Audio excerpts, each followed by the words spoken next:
Today I'm going to be making a ghost tie-dye. The first step in the ghost tie-dye is that you need to fold your shirt in half in a special kind of way. And there's another video that the link is down below, so you can check that out. But I have it all folded here and ready to go. Basically, it's just the front of the shirt folded in half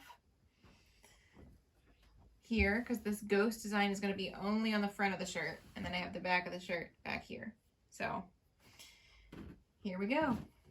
Template. I drew this on Procreate and printed it out, tested a few different designs and a few different sizes, and this is the one that worked the best. And this is available as a PDF download on our Etsy. So I just cut out the eyes and the mouth of the stencil, and now I'm going to place it on the shirt, the front of the shirt, and the top of the head is about 4 inches down. And then just take a washable marker. I like the fine tip ones, and then just trace. So I'm going to start off with the eyes and the mouth. And I'm going to start off by folding the eye in half. And I'm just going to hold it up and look at each side, and it looks pretty much even. And then I'm going to hold that and start folding along this line. Just start pleating.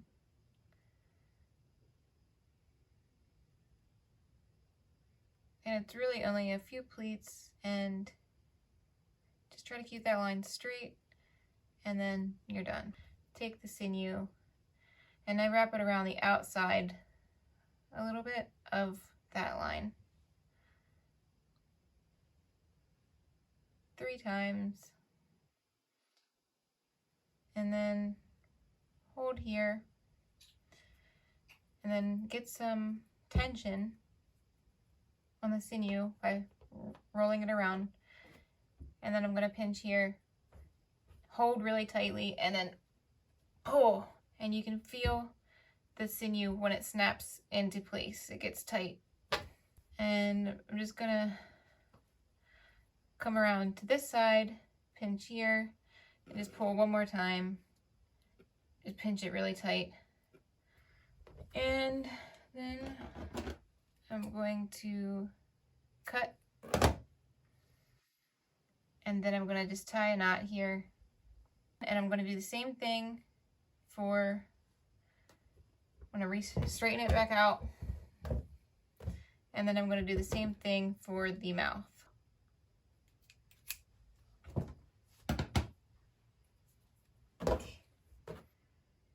You just pleat. I like to make smaller pleats, but not too small. These are probably 1/2 inch pleats. Just try to keep it straight.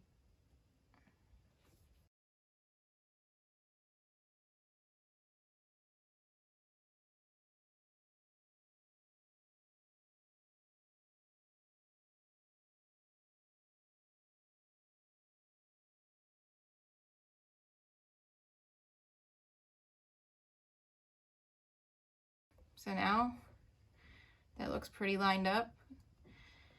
And as long as your line is lined up for the most part, then you're good to go.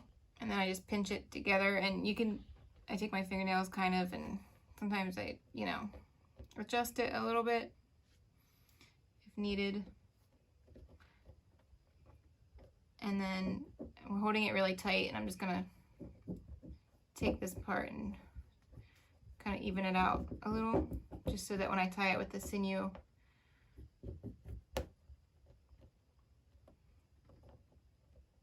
it won't buckle or anything. I'm gonna grab that with my finger here, lift up, place it under, bring it around town. 2, 3 times. So then I just put the weight of my palm right here, get some tension on this sinew, and pull. So that's pretty dang tight right there. Or I'll go around a couple more times.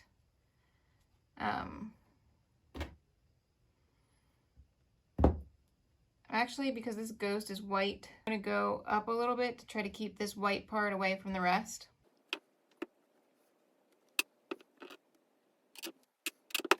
I'm not gonna pull that tight, it's kind of an extra barrier.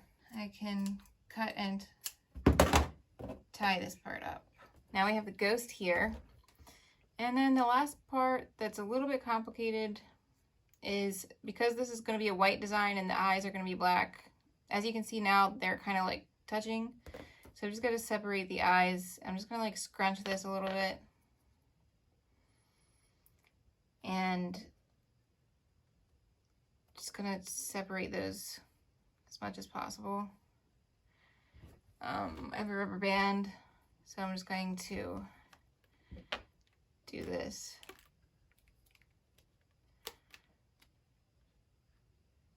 Now, before I start dyeing it, I have this right here. I have soda ash that's been thickened a little bit with food thickener. I'm just gonna put this on here into the ghost area and let it soak in. So that way, hopefully we won't get a lot of bleeding from the colored section of the shirt into the part that's supposed to stay white.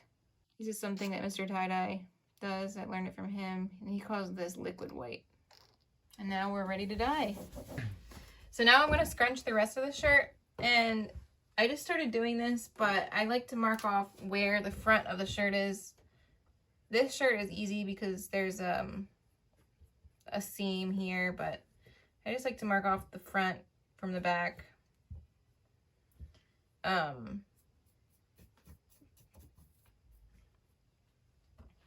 Because I just like to know where my colors are going. But for this design, I'm just going to scrunch it up. Start off with scrunching the sleeves, and then just do little scrunches, and try to keep the front of the shirt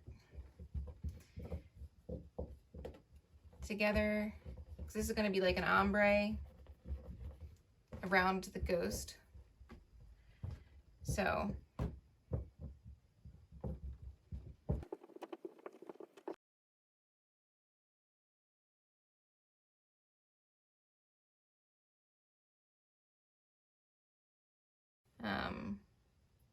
I got these really big rubber bands from Walmart.